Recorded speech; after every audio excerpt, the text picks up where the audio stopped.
Haleluya.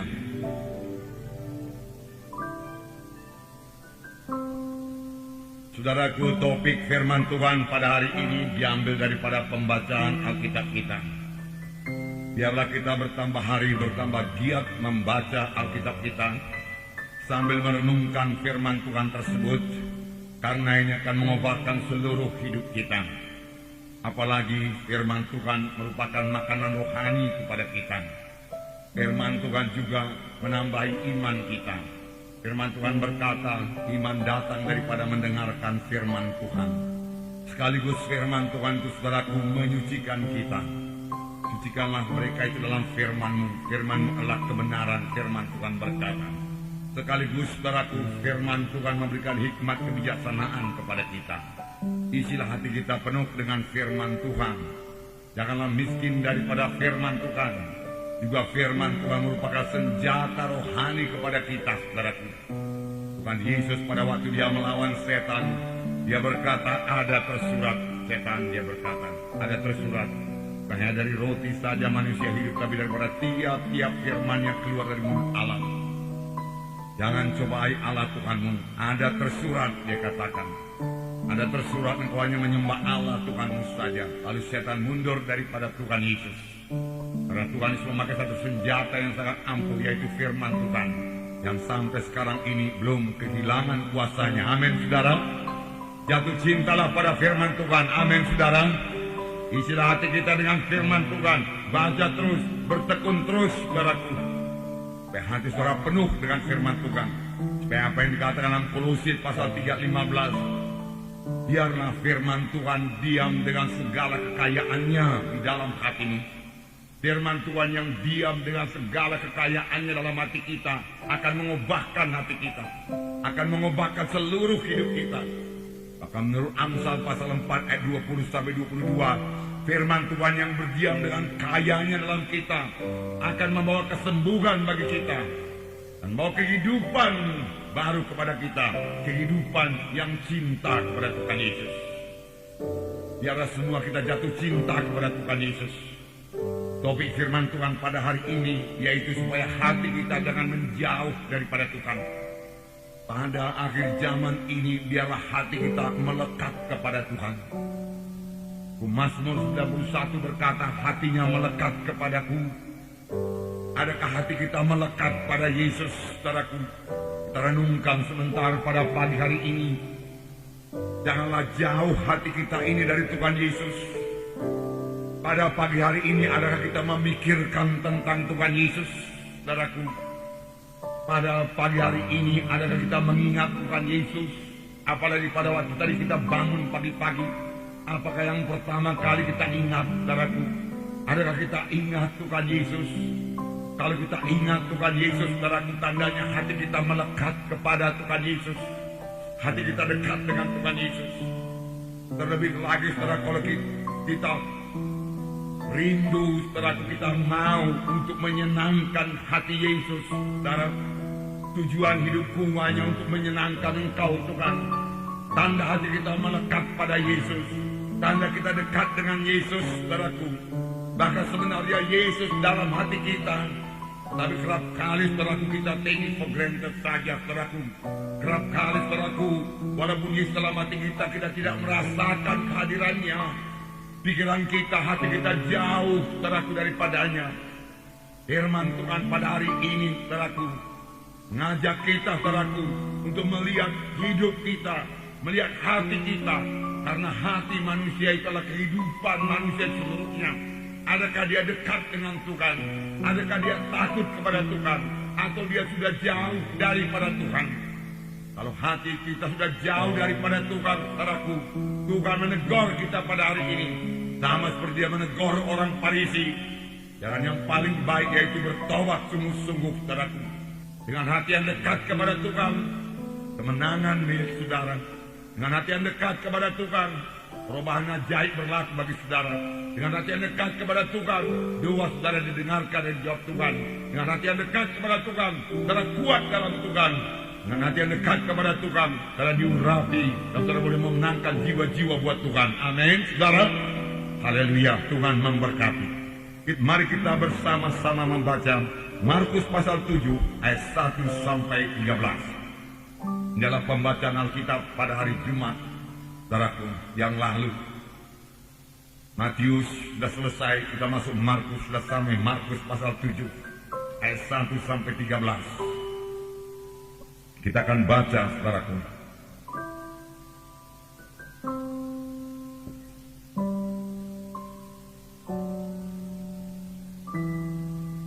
Mari bersama-sama. Pada suatu kali, serombongan orang Farisi dan beberapa ahli Taurat dari Yerusalem datang menemui Yesus. Mereka melihat bahwa beberapa orang muridnya makan dengan tangan najis, yaitu dengan tangan yang tidak dibasuh.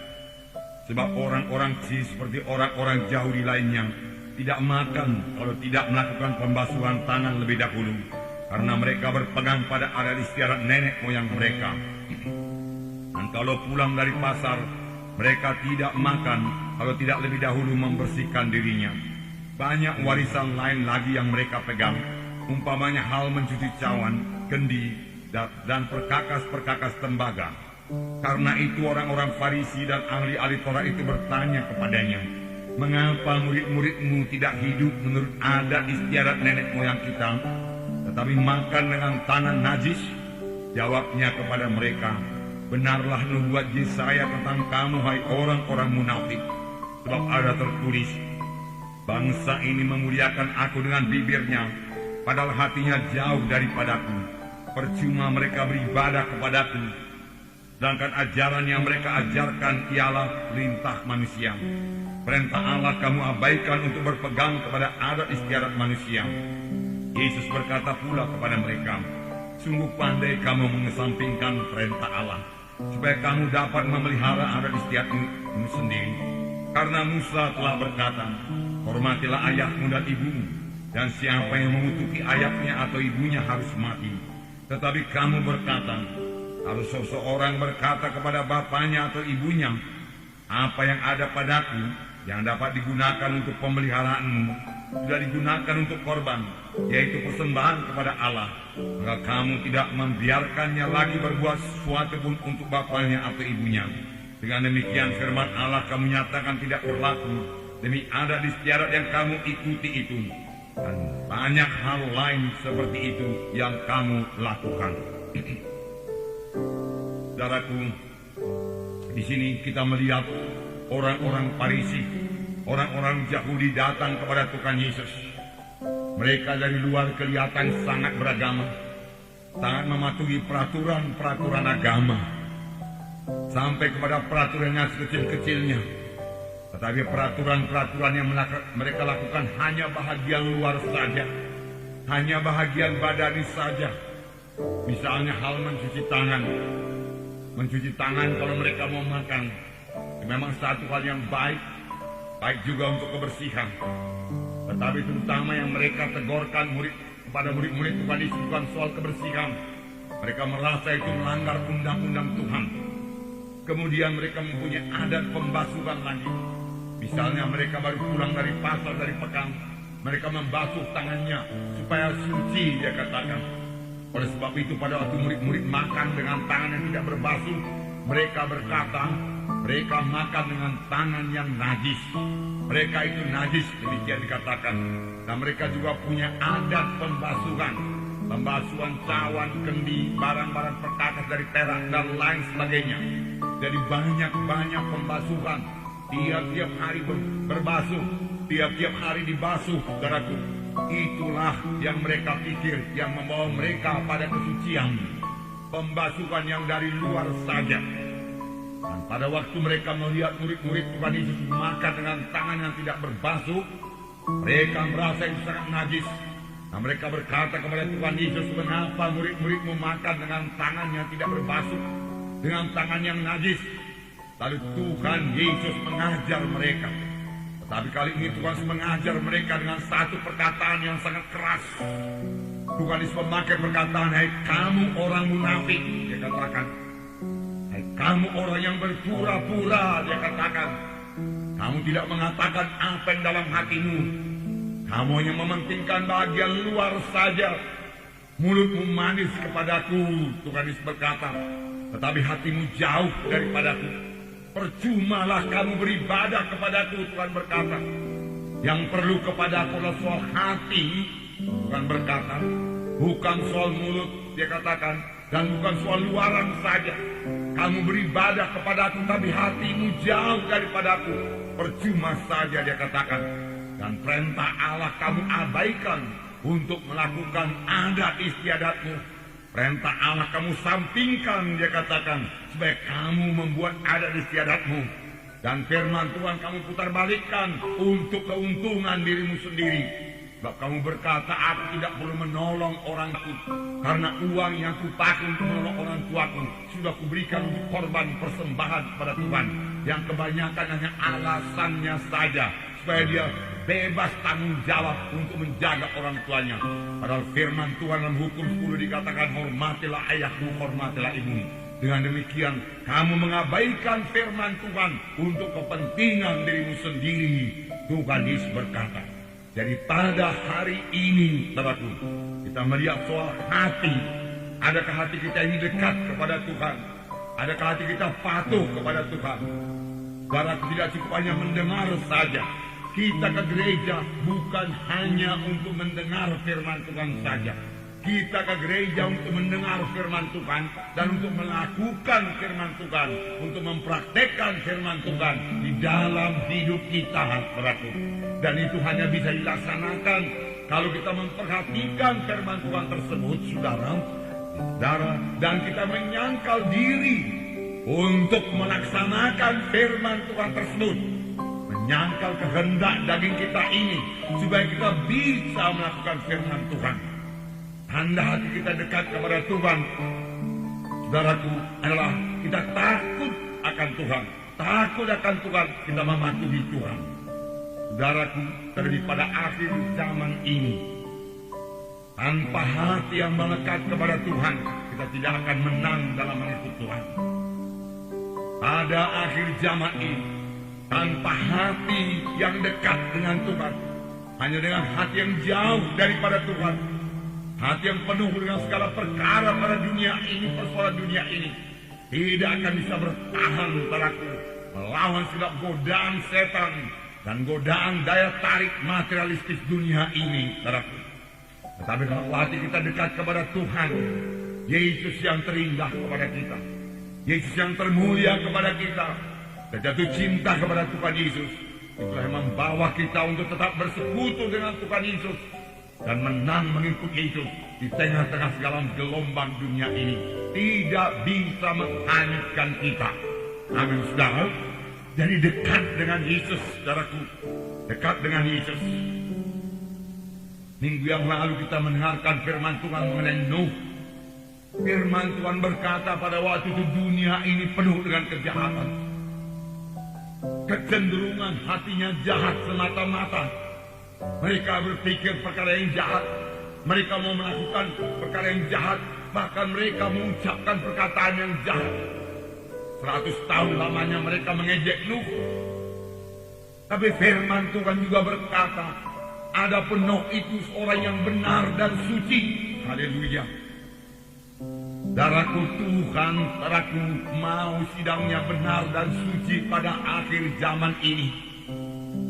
Karena inilah dia pengantin Kristus.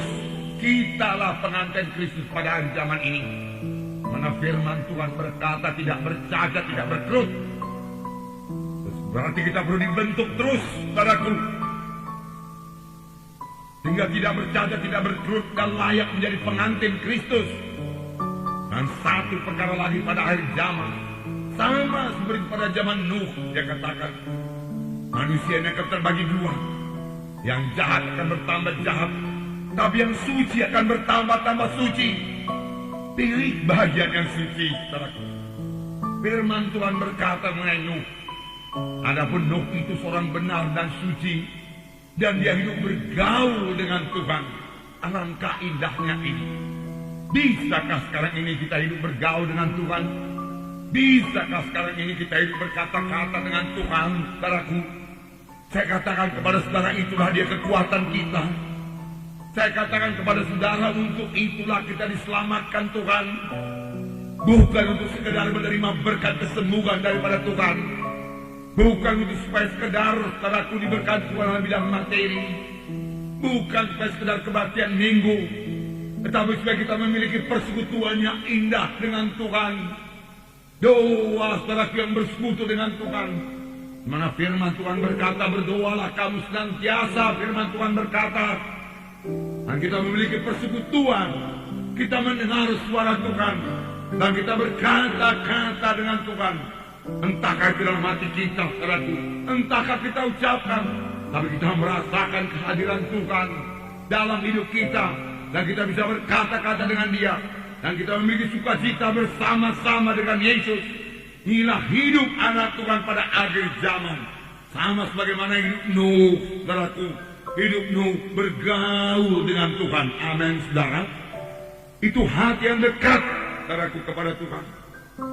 Hati yang melekat kepada Tuhan. Saudaraku, hati yang mengasihi Tuhan.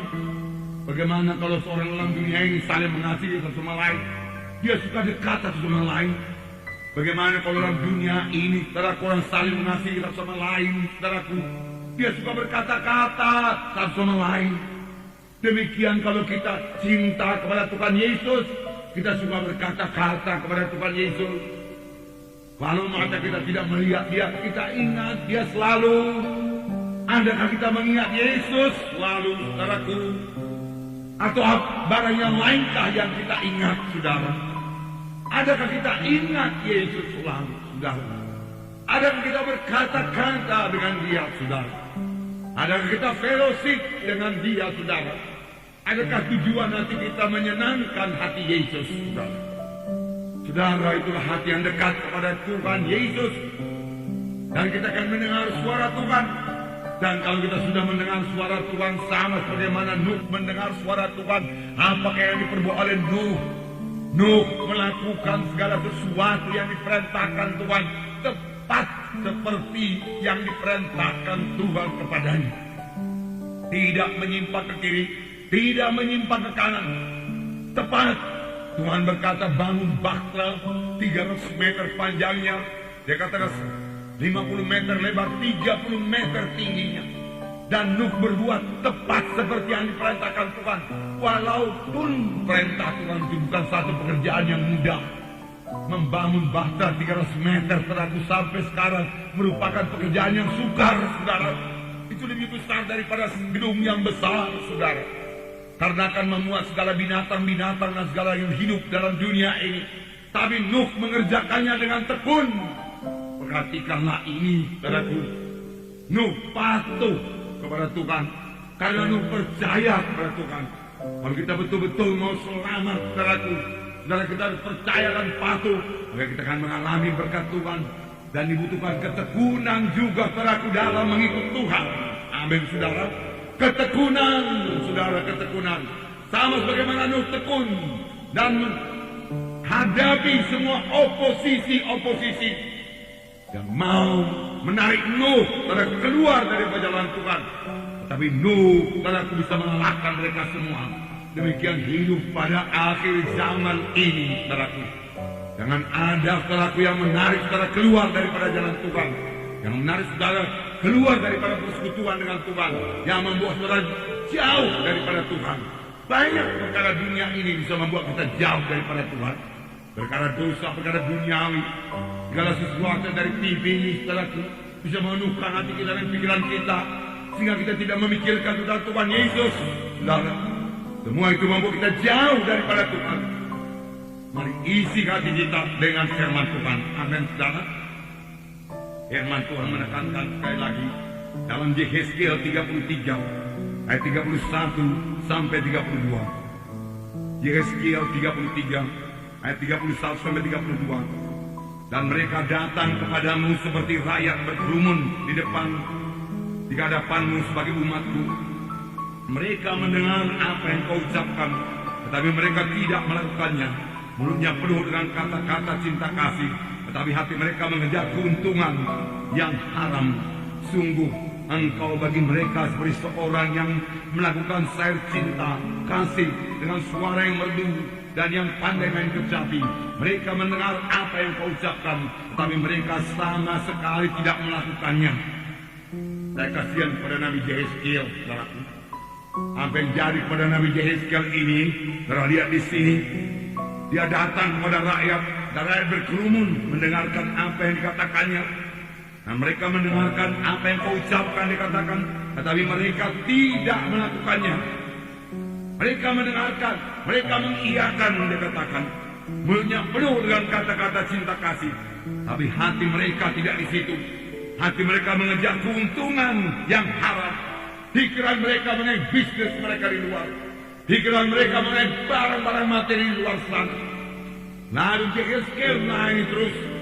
Apa yang jadi pada Yehezkiel? Yehezkiel sebagai badut di tengah-tengah mereka. Firman Tuhan berkata ayat 32. Sungguh engkau bagi mereka seperti seorang yang melakukan sayur cinta kasih dengan suara yang merdu dan yang pandai main kecapi.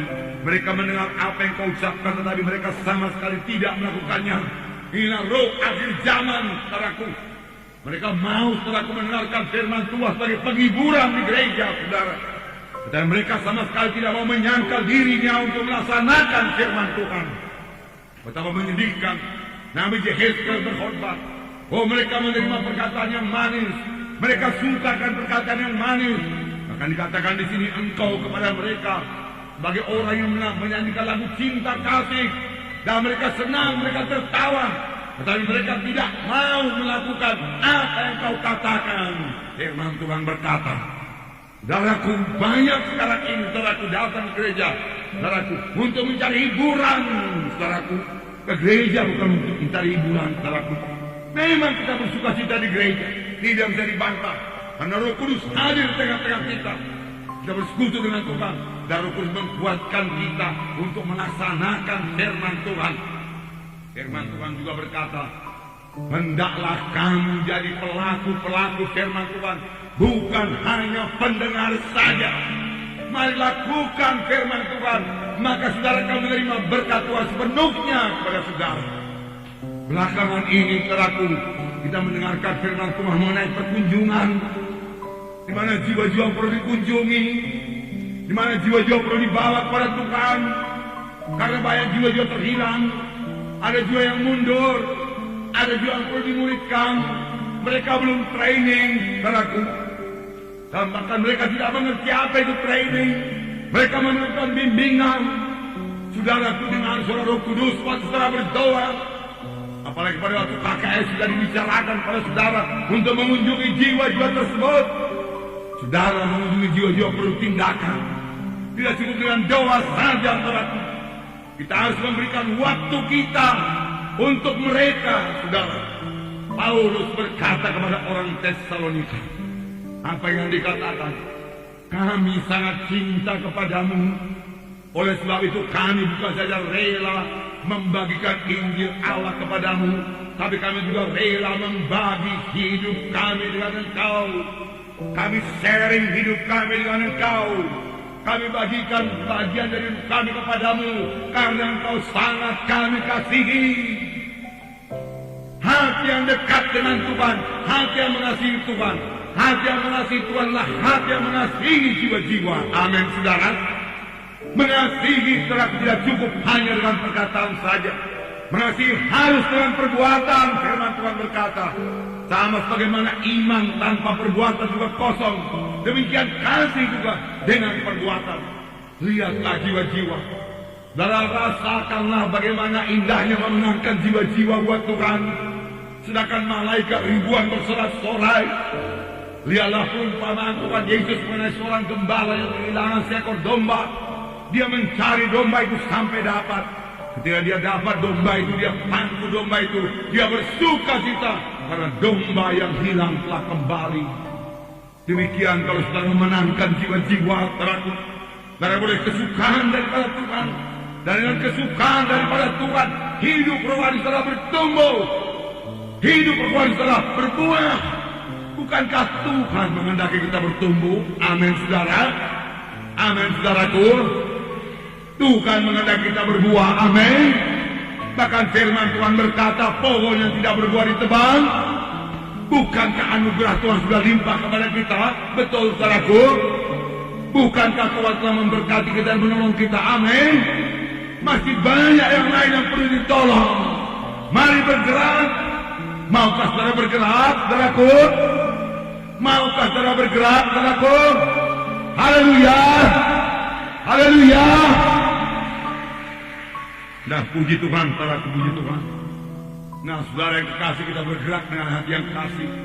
Jangan sebagaimana orang Farisi dan ahli-ahli Taurat ini. Mereka datang, saudaraku, dari Yerusalem ke Galilea. Berapakah jaraknya, saudaraku? 100 km. Apakah mereka naik mobil? Tidak ada mobil waktu itu. Untuk apa mereka bergerak sedemikian jauh? Untuk bertemu dengan Yesus. Untuk apa mereka bertemu dengan Yesus? Untuk mencari kesalahan Yesus. Ada orang paling suka cari kesalahan pendeta. Kalau sudah cari kesalahan saya, pasti dapat. Mengapa? Karena saya ini belum sempurna. Nanti kalau sudah terangkat ke atas, sudah cari kesalahan saya, maka di situ saya tidak punya salah lagi, sudah sempurna sama sekali. Di sini belum sempurna. Tapi apakah berkat yang terperoleh dengan mencari kesalahan seorang? Firman Tuhan tidak menyuruh kita mencari kesalahan seorang. Firman Tuhan menyuruh kita mengampuni orang yang bersalah kepada kita. Tapi mereka datang 100 km kira-kira jauhnya untuk mencari kesalahan Yesus. Dan betapa gembiranya mereka waktu mereka mendapati bahwasanya murid-murid Tuhan Yesus makan dengan tangan yang tidak berbasuh. Kalau sekiranya mereka datang kepada Yesus jalan 100 km untuk mencari kesembuhan, mereka pasti pulang dengan kesembuhan, saudaraku. Kalau mereka datang mencari Yesus, saudaraku, untuk mencari keampunan dosa, karena mereka sadar dirinya orang berdosa, perlu keampunan dosa. Mereka sadar mereka tidak bisa menyelamatkan diri sendiri. Mereka pulang dengan keampunan dosa, keselamatan jiwa. Sayangnya mereka tidak menyadari diri mereka orang berdosa. Maka mereka menyadari diri mereka lebih benar daripada Yesus. Sampai mereka berani menegur Tuhan Yesus. Mengapa murid-muridmu makan dengan tangan yang najis? Mereka tidak kenal Yesus. Mereka katanya orang beragama yang menunggu Mesias. Tapi Tuhan Yesus berkata, engkau buta, engkau tidak kenal tanda-tanda zaman. Aku sudah datang, engkau tidak kenal. Saudaraku, kita juga tidak akan kenal firman Tuhan sepanjang hati kita jauh daripada Tuhan. Hati kita dipenuhi dengan kemarahan, kebencian, balas dendam, kesombongan. Maka saudaraku, kita tidak akan kenal, kita akan buta terhadap firman Tuhan. Orang-orang Farisi menganggap dirinya pandai luar biasa, lebih daripada Tuhan Yesus. Kalau saja mereka datang buat keampunan dosa, puji Tuhan. Maka saudara lihat dalam Alkitab bagaimana seorang yang lumpuh datang kepada Yesus pada waktu Tuhan di Kapernaum. Mereka tidak dapat masuk bertemu dengan Tuhan Yesus karena pintu jendela penuh dengan jiwa-jiwa. Mereka membuka atap dan mereka menuntun ke bawah orang yang sakit tepuk itu. Firman Tuhan berkata, ketika Tuhan Yesus melihat iman mereka itu, ketika Tuhan Yesus melihat iman dan tindakan mereka itu sebenarnya, karena iman nyatakan dengan tindakan, apakah kata Tuhan Yesus? Hai anakku, dosamu sudah diampuni. Hai anakku, dosamu sudah diampuni. Berdosakah kita pada hari ini? Mari datang kepada Tuhan Yesus dengan iman. Kalau kamu mengaku dosamu, Allah itu setia dan adil, maka Ia akan membasuh kamu dengan darahnya dan kamu akan menjadi bersih. Firman Tuhan berkata. Kemudian ahli Taurat orang Farisi mulai bicara. Mereka berkata, siapa orang ini sehingga dia bisa mengampuni dosa? Tetapi Yesus mengetahui hati mereka itu. Hati-hati saudaraku, saya tidak mengetahui hati saudara. Tetapi Yesus mengetahui hati saudara, hati kita masing-masing. Tidak ada terlindung kepada Tuhan Yesus. Apakah kita mencari kemuliaan diri kita sendiri, mementingkan diri kita sendiri saja, saudaraku? Bertobat, bertobat. Tuhan, berikan rahmat yang lebih, memberi kemuliaan kepadamu Tuhan. Aku tidak boleh curi kemuliaan. Jangan kamu nyombongkan diri, Tuhan berkata.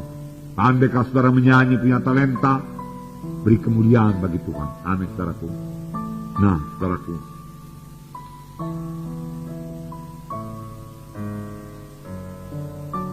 bersihkan, pembersihan mulai dari dalam. Dimulai dari lahir baru. Amin. Harus lahir baru lebih dahulu. Selamat. Kemudian, saudaraku, baharui hati saudara dengan firman Tuhan. Amin. Oleh sebab itu baca terus firman Tuhan. Firman Tuhan itu menyucikan saudara. Saudaraku mengikut Tuhan ini, saudaraku, nah, harus menyangkal diri. Harus ada waktu baca firman Tuhan. Nah, selama sebagaimana saudara berangkat kerja di pagi hari, saudara harus punya waktu makan sarapan. Demikian saudaraku secara rohani, saudara harus punya waktu makan makanan rohani. Amin. Makan makanan rohani. Kemudian berdoa. Alangkah indahnya berdoa di pagi hari. Jangan lakukan dulu apa-apa sebelum berdoa. Bangun bersukacita dan berlutut kepada Tuhan dan berseru pada nama Tuhan. Tuhan Yesus, terima kasih buat hari yang baru. Terima kasih buat perlindunganmu. Besarlah kasih, besarlah kemurahanmu. Selamat sejahtera kami pada pagi hari ini. Segala puji hormat syukur bagimu. Ku sembah kau Tuhan. Ku sembah kau Tuhan. Haleluya. Kalau saudara pandai menyanyi, silakan menyanyi buat Tuhan. Silakan menyanyi dalam roh. Silakan menyanyi nyanyian biasa buat Tuhan. Silakan berdoa bersekutu dengan Tuhan. Silakan mohon pimpinan Tuhan. Dan mohon apakah perintah Tuhan pada hari itu. Dengarkan suara Tuhan dan patuhi suara Tuhan. Seberapa banyak anak-anak Tuhan dipimpin oleh Roh Kudus. Roma 8 dan 14. Amin, saudara. Nah, kalau saudara berbuat demikian dan saudara mematuhi Tuhan, saudara tetap pada batang anggur. Lalu kekuatan mengalir kepada saudara, kesanggupan mengalir kepada saudara. Firman Tuhan hidup diberikan Tuhan kepada saudara. Pengertian rohani saudara bertambah-tambah. Saudara bertambah intim dengan Tuhan Yesus. Sama seperti Nuh, hidup bergaul dengan Tuhan. Hidup berkata-kata dengan Tuhan. Amin. Maka hati saudara bertambah disucikan Tuhan. Hati saudara bertambah baru, bersih, bertambah-tambah mengasihi.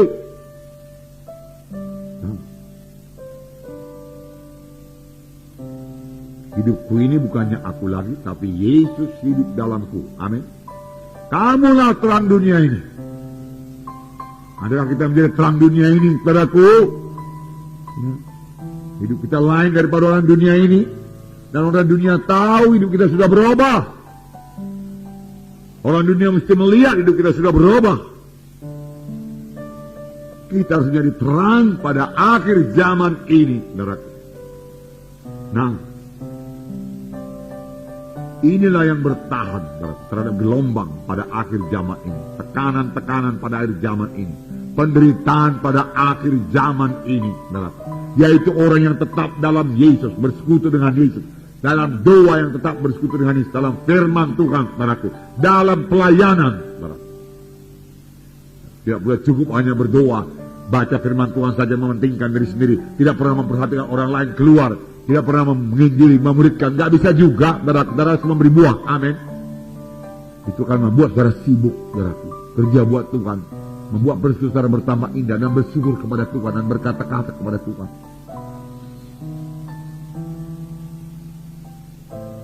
Bertahun-tahun lamanya saya ini mati, saudaraku, membawa mobil, saudaraku, bersekutu dengan Tuhan.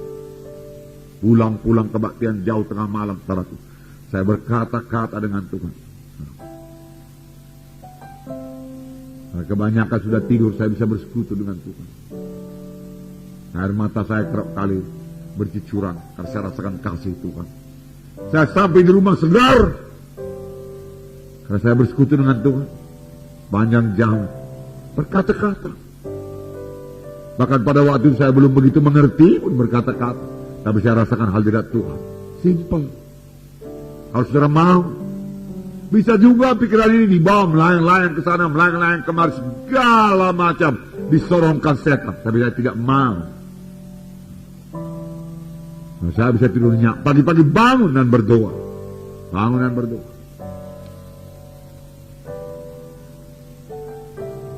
Karena kebanyakan saudara masih muda. Bangunlah jam 5 pagi. Berdoalah jam 5 pagi. Untuk kekuatan saudara. Karena saudara semua pelayan Tuhan. Baca Alkitab saudara. sangka diri saudara. Kalau saya tidur saudara kurang, saudaraku cepat tidur. Ya ada pelayanan seperti ini, saudaraku. Masih usahakan dengan secepatnya tiba di rumah. Dan sudah tiba di rumah, saudaraku, ya siapkan diri saudara. Tak itu makan, minum, kemudian tidur. Ya, besok bangun pagi-pagi dan berdoa. Tidak ada satu pelayanan pun yang berhasil tanpa disiram oleh doa, tanpa doa yang cukup. Tidak ada satu anak Tuhan yang bisa kuat, saudaraku, tanpa berdoa, tanpa firman Tuhan. Dia tidak bisa kuat, saudaraku. Itulah hidup kita sekarang ini. Itu perlu penyangkalan diri, saudara, penyangkalan diri. Hidup berdoa itu, saudaraku. Penyangkalan diri. Tanpa penyangkalan diri tidak bisa. Dalam Lukas 9 ayat 23 dikatakan. Untuk inilah, saudaraku. Dengan melakukan inilah, saudaraku, hati kita jadi baru. Katanya kepada mereka semua, setiap orang yang mau mengikut aku, ia harus menyangkal dirinya, memikul salibnya setiap hari. Kapan, saudaraku? Setiap hari. Dan mengikut aku setiap hari. Jadi mengangkat salib kapan? Bukan sekali setahun. Ada juga orang lain, saudaraku, angkat salib dari kayu betul-betulan, saudaraku. Digeret-geret, seret-seret sepanjang jalan, saudaraku, sekali setahun. Nah. Firman Tuhan berkata setiap hari angkat salib. Maka saudaraku sekali setahun lagi angkat salib. Memang kerap kali pun angkat salib sekali setahun itu upacara sajanya itu. Belum tentu hatinya, saudaraku, betul-betul menyangkal diri. Belum tentu hidupnya menyangkal diri. Dan memikul salib. Saudara lihat orang memikul salib, saudara lihat Tuhan Yesus memikul salib. Menderita apa tidak, saudara? Menderita. Menderita. Tapi Yesus sukacita. Sukacita. Petrus boleh jadi disalib juga, cuma disalib terbalik, saudara. Dia tidak takut. Dia bersukacita. Saudara. Penderitaan kita apa? Karena saudara tidak mau kompromi, saudara akan menderita. Karena saudara memberitakan Yesus, saudara akan menderita. Karena saudara diserang oleh setan, saudara akan menderita. Walaupun kalau kita berjaga-jaga, kita pasti menang. Oleh sebab itu firman Tuhan berkata, berjaga-jagalah dan berdoalah. Berdoalah, berdoalah, berdoalah. Sangkal diri untuk berdoa di pagi hari. Sangkal diri untuk berdoa di pagi hari. Menyangkal diri untuk baca Alkitab. Renungkan firman Tuhan. Kapan mulai datang pikiran-pikiran yang tidak senonoh, yang tidak patut dari setan, tolaklah. Amin, saudaraku. Tolak, saya buang kau dalam nama Yesus. Saya tidak mau engkau di dalam nama Yesus. Demikian. Kapan setan mulai menyodorkan, saudaraku, buku-buku yang tidak layak, yang merugikan saudara, tolaklah. Alkitab kita masih banyak, buku rohani masih banyak mau dibaca, saudara. Amin, saudara. Ya. Lalu betul-betul, saudaraku, yang di dalam ini suci, saudara.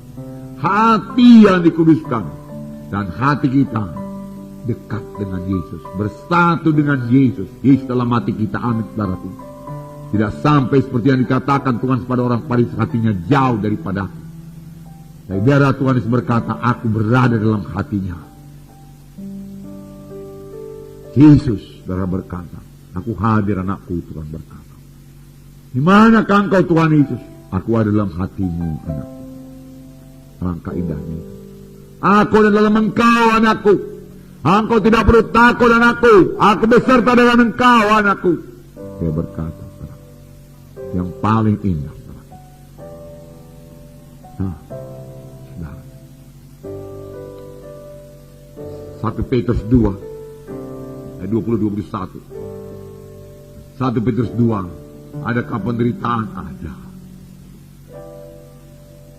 Bukankah penderitaan saya sudah ditanggung Tuhan Yesus? Saudara berkata, betul. Loh, kok masih ada penderitaan? Saudara berkata, Penderitaan yang ditanggung Tuhan Yesus, penderitaan kutuk dosa, penyakit, kemiskinan, kematian kedua kali. Itu sudah ditanggung Tuhan Yesus.